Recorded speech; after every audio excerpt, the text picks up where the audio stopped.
छोड़ दो हमारे पति को। बिना पति के ये जीवन मेरा व्यर्थ हो जाएगा, व्यर्थ में चला जाएगा। अब बिना पति के इस जीवन में पत्नी का कोई महत्व नहीं होता है। जब नागनियां गिड़गिड़ाने लगी हैं भगवान कन्हैया से, तो श्याम सुंदर से नागनियां हाथ जोड़ के बोली हैं, छोड़ छोड़ दो मेरे पति को। इतामसी जीवहु स्वामी,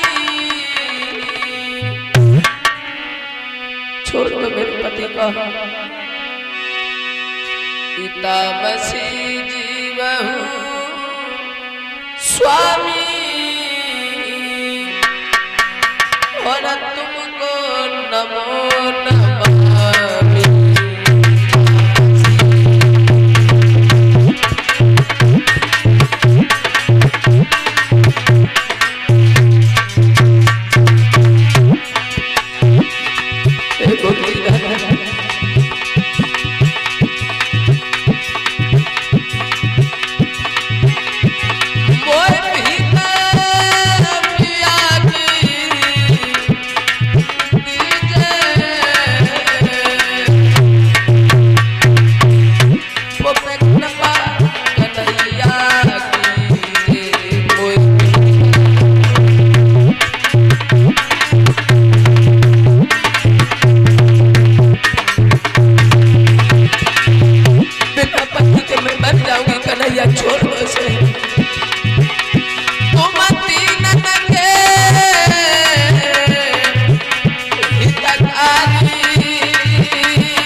ये श्री फर्रुखाबाद के सांसद हैं, ये आपके समक्ष आ चुके हैं और मुकेश राजपूत की, मुकेश राजपूत की, मुकेश सांसद जी की, मुकेश सांसद जी की।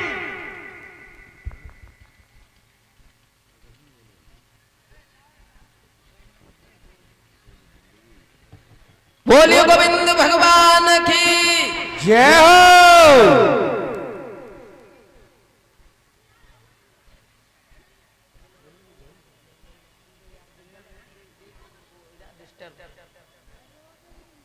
राधे राधे।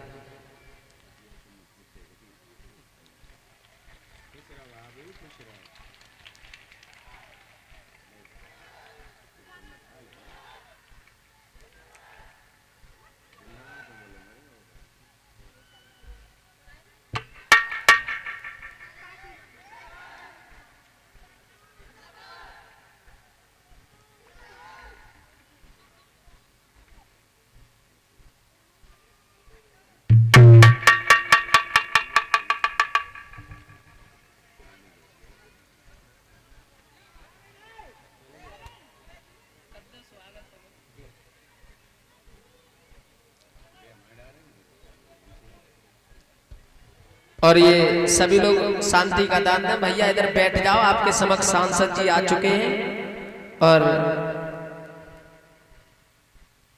सभी लोग बैठ जाओ भाई, बैठ जाओ। ये माता बैठ जाओ, आप लोग बैठ जाओ।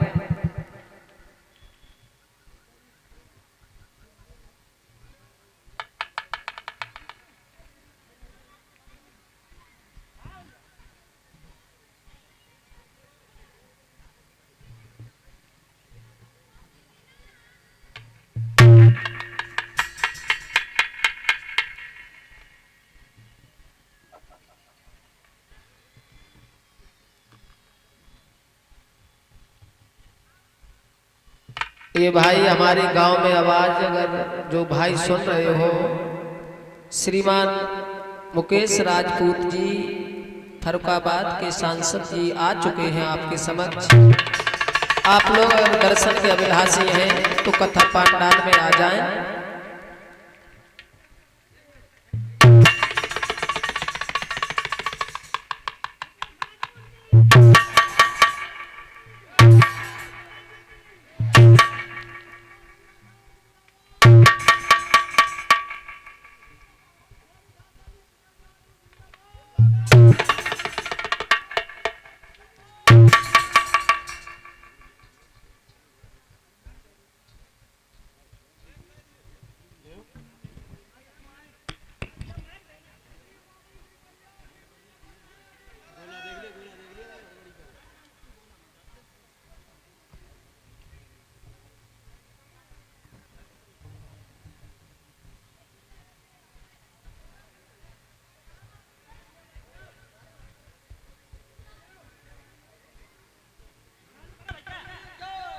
बोलो बांके बिहारी लाल की, बांके बिहारी लाल की। बोलो सियावर रामचंद्र की, बोलो सियावर रामचंद्र की। भारत माता की, भारत माता की। हमारे सम्मानित शास्त्री जी और व्यास पीठ पर बैठे हमारे दीपक जी और हमारे गांव सभा की सभी पूजा की योग्य माताओं बहनों, सभी श्रद्धेय बुजुर्गों, सभी सम्मानित नौजवान भाइयों, छायाकार पत्रकार बंधुओं, आप सब लोग भागवत कथा में हमारे जिला पंचायत के सदस्य के प्रतिनिधि भाई रामउतार राजपूत जी और इस भागवत कथा में आप सब लोग श्रवण कर रहे हैं। और ये सुना जाता है कि जहां जहां भागवत कथा क्या आवाज जाती है, आप लोग तो साक्षात सुन रहे हैं, जहां जहां तक आवाज पहुंचती है भागवत कथा की वो धन्य हो जाता है। राजा परीक्षित ने अपने को धन्य करने के लिए भागवत कथा का श्रवण किया था, क्योंकि उन्हें मालूम था कि वो कुछ समय तक के ही मेहमान हैं। तब उन्होंने कहा कैसे हम लोग आगे बैकुंठ में जाएंगे, तो इसके लिए भागवत कथा का श्रवण किया था, कराया था। और आप सब लोग भागवत कथा को साक्षात सुन रहे हैं राजा परीक्षित की तरह। हमारे लिए सब लोग भगवान आप ही लोग हैं। तो इसलिए मेरा आप सबसे आग्रह है कि हम लोग भागवत कथा से जो भी सुने, जो अच्छी चीजें, भागवत कथा सब अच्छा होता ही है, लेकिन आप लोग उसमें कितने परसेंट अपने जीवन में उतार सकते हैं, ये प्रयास करिए। भागवत कथा का सारांश में बता दूं बहुत थोड़ा सा, कि भागवत कथा का सारांश यही होता है, अपनी कर्म से, अपनी वाणी से, अपने व्यवहार से कभी किसी को कोई कष्ट ना दे। सबसे पहला एक ही मंत्र है कि हमें अपना कर्म ऐसा करना चाहिए, वाणी हमारी ऐसा होना चाहिए, व्यवहार हमारा ऐसा होना चाहिए कि हमसे किसी को भी कष्ट ना हो। नंबर एक बात तो ये। दूसरा, हमको बराबर ही इस वातावरण को साफ सुथरा कैसे करेंगे, इस सृष्टि को सुंदर बनाने के लिए क्या करेंगे। भगवान कृष्ण हो चाहे भगवान राम हो, आपने देखा है कि जब जब पृथ्वी पर अधर्मियों की भार ज्यादा बढ़ जाता, तभी भगवान राम या भगवान कृष्ण का अवतरण होता है। इनके पास धर्म का काम नहीं होता, अधर्म का काम होता है।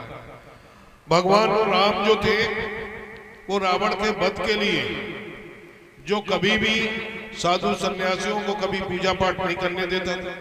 जब साधु सन्यासी कभी भी भागवत या कोई भी हवन पूजन करना चाहते थे, जैसे आप लोग भी भागवत शुरू होने से पहले हवन करते हैं, ऐसे ही हवन होता था, तो वो जाके व्यवधान पैदा करते थे। कई वो धर्म का काम में हमेशा ही व्यवधान पैदा करते थे। तब देखा कि आम जनमानस को बहुत परेशानी थी और इस सृष्टि पर अधर्मियों की संख्या बहुत बढ़ गई थी। तो इस अधर्मियों को नष्ट करने के लिए भगवान राम ने जन्म लिया था, अवतरित हुए थे। और उन्होंने किस तरह से मर्यादा पुरुषोत्तम राम अपने माता पिता के कहने से बन गए, और राम बन गए तभी भगवान बन गए। भगवान बन गए, राम बन गए तभी भगवान बन गए। और राम यदि बनना गए होते तो भगवान नहीं बन गए होते। कि जब बन में गए, राम बन में गए, तो उन्होंने अपने माता पिता से ये नहीं कहा कि मुझे कुछ सेना दे दो, कुछ है मुझे कुछ घोड़ा हाथी दे दो। क्यों राजा के पुत्र थे, कह सकते थे पिताजी आप हमें वनवास दे रहे हो, तो मैं वन में जाऊंगा तो क्या खाऊंगा, कैसे जाऊंगा, कैसे। वो नंगे पैर एक जोड़ी कपड़े में निकले थे। और उसके बाद में भरत भैया आए, खड़ाई उनकी ओर ले गए, फिर नंगे ही पैर चल दिए। नंगे पैर जाके जो भी उन्हें मिला, देखिए आप, जो भी मिला उन्होंने सबसे दोस्ती कर ली। आपने पेड़ हो, पौधे हो, खग हो, मृग हो, सबसे वो दोस्ती उन्होंने कर ली। भालू हो, बंदर हो, रीछ हो, जो भी मिला, जो जीव जंतु जो मिलते गए सबे गले लगाते गए, वो आगे बढ़ते गए। वहां पर ही अहिल्या को तारा उन्होंने, सबरी के बेर खाए, सबरी वो क्षत्रिय समाज से थे, लेकिन सबरी के बेर खाए, सबरी के बेर, झूठे बेर खाए। अभी हम लोग किसी को अपनी झूठी कोई चीज सामने सामने खिलाएं, वो नहीं खाएगा। कभी बेटा ही अपने बाप को झूठा बेर करके दे दे, पापा खा लो, वो कहेगा झूठा है, नहीं खाएगा। लेकिन सबरी के झूठे बेर खाए। भगवान राम ने किस लिए खाए थे? उन्हें देख रहे थे कि भाव क्या है, सबरी के मन का भाव क्या। सबरी के मन का भाव था कि हमारे भगवान राम को कहीं खट्टा बेर न खाना पड़े, तो वो चख रही थी, खा नहीं रही थी, झूठा नहीं कर रही थी, वो सिर्फ चख रही थी, चक्के ये देख रही थी मीठ खट्टा तो नहीं है। भगवान राम ने ये सोचा कि इसका भाव ये है कि मुझे झूठा खिलाने का भाव नहीं है, ये भगवान राम हमारे कुटिया में आए हैं, किसी तरह खट्टा न चला जाए तो भगवान जी का कहीं नाराज ना हो जाए, तो इसलिए चख चख के खिला रही थी। तो लक्ष्मण भैया फेंकते जा रहे थे और राम जी बड़े प्रेम से खा रहे थे, बहुत मीठा। तो फिर माँ के आशीर्वाद से फिर वो वहां से गए। उन्होंने किस तरह से, रावण के पास सब कुछ था। बहुत से लोग जो सोचते हैं मेरे पास थोड़ा और हो जाए, थोड़ा और हो जाए, थोड़ा और हो जाए। भगवान राम के यहाँ इंद्र भगवान झाड़ू लगाते थे, लक्ष्मी जी पानी खींचते थे, उसका काल भी पार्टी से बना हुआ था, उसके पास 1.25 लाख पूत, 1 लाख पूत 1.25 लाख नाती, इनके घर दिया ना, यही कहते ना हम लोग। तो ये है कि इतनी उसके पूत थे और नाती थे, लेकिन इन सबके बावजूद भी उसके पास सब कुछ होते हुए कमी किसकी थी? धर्म की। रावण के पास धर्म नहीं था और राम के पास में कुछ नहीं था, लेकिन धर्म था। धर्म था, वो सत्य के मार्ग पर चलते थे और रावण असत्य के मार्ग, सत्य के मार्ग नहीं असत्य के मार्ग पर चलता था। सब कुछ होते हुए रावण का पतन हो गया और राम ने रावण का वध किया और फिर भगवान राम जो थे वो भगवान बन गए। तो इसलिए हम सब लोगों को भी चाहिए कि हम सब लोगों को राम को पद चिन्हों पर चलना चाहिए, सत्य के मार्ग पर चलना चाहिए, मर्यादा पुरुषोत्तम राम के पद चिन्हों पर चलना चाहिए। हम राम बन नहीं सकते लेकिन उनके पद चिन्हों पर चल सकते। दूसरा, मैंने आपने देखा कि अभी अयोध्या में भी भगवान राम का भव्य मंदिर बन गया 22 जनवरी। 22 जनवरी को प्राण प्रतिष्ठा भी भगवान राम की हो गई। आपने देखा पूरे देश नहीं पूरी दुनिया में भगवान के राम के मंदिर बनने से पूरी दुनिया के लोगों में खुशी और हर्ष है। ये खुशी हर्ष का विषय है, हमारे सबके लिए गर्व की बात है। हम लोग सोचते थे, हमारे बड़े बुजुर्ग कहते रहे कि हम रामलला आएंगे, मंदिर वही बनाएंगे। 500 वर्ष तक मुगलिया सल्तनत से हम लोगों ने संघर्ष किया 500 वर्षों तक, और 500 वर्षों के बाद भगवान राम का भव्य मंदिर बना, भगवान राम विराजमान हो गए। लेकिन 500 वर्ष तक संघर्ष करना पड़ा, उसके बाद आज भगवान राम का मंदिर बना। हम सब लोग वहां पूरे देश के लोग, पूरे विश्व के लोग दर्शन कर रहे हैं। इसमें भी मंदिर में कोई महत्वपूर्ण भूमिका या रोल है, ये भगवान पहले से ही निश्चित कर रखता है। इसका मार्ग कौन प्रशस्त करेगा? आपने देखा भगवान राम के मंदिर के ऊपर जहाँ जन्म गृह था उनका, तो जन्म भूमि पर जो गर्भगृह था वहां पर बावरी ढांचा खड़ा था। बावरी ढांचा भगवान राम के मंदिर को तोड़ के बाबर ने वहां बावरी ढांचा बना दिया था। विवादित ढांचे को ढाने के लिए मन्नी कल्याण सिंह जी को भगवान राम ने ही मुख्यमंत्री बनवाया था। कि बाबू कल्याण सिंह जो थे राम के भक्त थे, और सबसे बड़ा या तो उस समय हनुमान राम भक्त बने या कलयुग में कोई राम भक्त कहलाएगा वो मन्नी कल्याण सिंह जी कहलाए जाएंगे सबसे बड़े। कल्याण सिंह जी ने ही अपनी कुर्सी को भगवान के लिए अलविदा कर दिया। जैसे विवादित ढांचा गिरा तो उस समय लोग सोच रहे थे, विश्व के लोग, कि अब क्या होगा, ये सरकार जाएगी, सरकार बचेगी, राष्ट्रपति शासन लगेगा, क्या होगा क्या नहीं होगा, ये सोच रहे थे। जैसे ही विवादित ढांचा गिरा, माननीय कल्याण सिंह ने एक त्याग पत्र लिखा और ले जाके गवर्नर हाउस के पास पहुंच गए।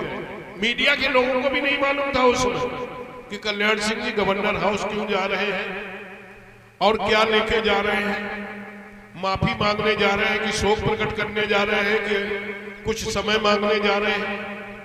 उन्होंने लिखा कि यदि विवादित ढांचा गिर गया, इसकी संपूर्ण जिम्मेदारी मैं लेता हूं और अपनी कुर्सी से त्याग पत्र देता हूं। मुख्यमंत्री की नैतिकता के आधार से मैं अपने मुख्यमंत्री पद से त्याग पत्र देता हूं।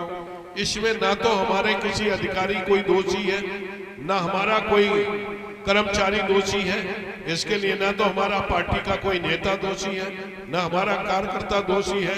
संपूर्ण दोष जो है, मैं मुख्यमंत्री होने के नाते संपूर्ण दोष मेरा है और मैं इसलिए इस्तीफा दे रहा हूं नैतिकता के आधार।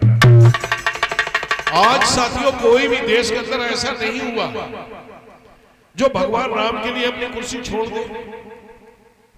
लोग जो कहते भगवान हमें कुर्सी दिलवा दो, और भगवान जी कुर्सी दिलवा देते हैं, फिर क्या वो छोड़ता? नहीं छोड़ता। अभी कोई भगवान किसी आदमी को प्रधान बना दे, वो अपनी प्रधानी नहीं छोड़ता। प्रधान भगवान आ जाए जो कहते हैं रात में सपना दे कि तुम छोड़ दो, नहीं छोड़ोगे कल मृत्यु हो जाएगी। सपने में आए लेकिन वो कहे मृत्यु हो जाए तो ठीक है, लेकिन हम प्रधानी नहीं छोड़ेंगे। लेकिन माननीय कल्याण सिंह जी ने राम काज के लिए अपनी कुर्सी दांव पे लगा दी और संपूर्ण जिम्मेदारी अपनी ली। उस समय उन्होंने एक और बात कही थी। बहुत से लोग उस समय कहते थे विवादित ढांचा गिर गया, ये बड़ी शर्म की बात है, बड़े ये कलंक का दिन है। विपक्ष के लोग कह रहे हैं कलंक का दिन है, कोई कहता था शर्म का दिन है। माननीय कल्याण सिंह जी ने कहा था ये हमारे लिए गर्व का दिन है।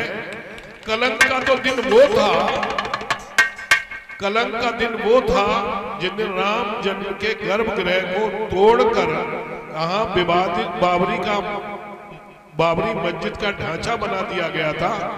वो हमारे लिए कलंक का दिन था और शर्म का दिन है।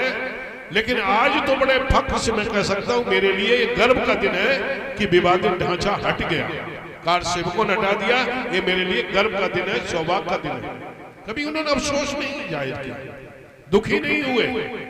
उन्हें मालूम है जब तक ये विवादित ढांचा नहीं हटेगा तब तक भगवान राम का मंदिर वहां नहीं बन पाए। मंदिर तो बन सकता था लेकिन विवादित ढांचे गर्भगृह पर नहीं बन सकता था। सुप्रीम कोर्ट भी आदेश करती तो यही कहती कि भाई किसी के ढांचे को गिराओगे नहीं और ढांचे को नुकसान न करके कहीं पर बना लो।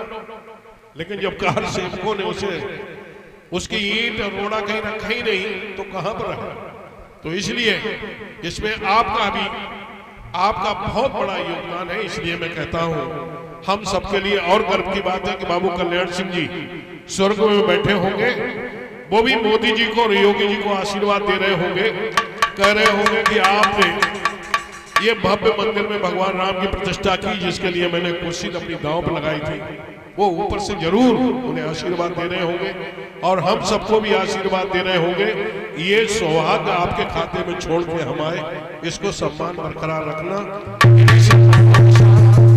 इन्हीं बातों के साथ आप सबका बहुत बहुत धन्यवाद, बहुत बहुत आभार। और भागवत कथा से अपने जीवन को धन्य बनाने के लिए आपस में वाद विवाद नहीं करना चाहिए। आपस में मैंने देखा है कि हमारे यहाँ लोग झगड़ा बहुत करते हैं। भगवान राम के युग में कहीं झगड़ा नहीं होते थे, लड़ाई झगड़ा नहीं होते थे।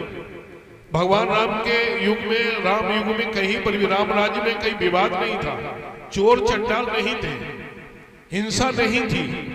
भगवान राम के राज्य में आपने देखा है कि भगवान राम के राज्य में वो सीधे पला से देते थे, उल्टे पला से लेते थे।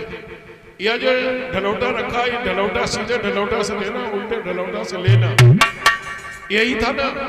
इस सरकार में भी यही हो रहा कि आपको देखो खाद्यान्न मुफ्त में मिल रहा है, वापस तो सरकार लेने वाली है। मुफ्त में सरकार दे रही, खाद्यान्न दे रही, खाने मुफ्त में शौचालय दे रही, मुफ्त में आपको इलाज के लिए आयुष्मान कार्ड दे रही, मुफ्त में आपके खाते में 6-6 हजार रुपए डाल रही। राम राज्य में भी ऐसा नहीं। इसमें कह सकता हूं ये जो सरकार भी है वो राम राज्य की ही तरीके से काम कर रही है। इन्हीं सब बातों के साथ आपका बहुत बहुत धन्यवाद। जय हिंद, जय भारत।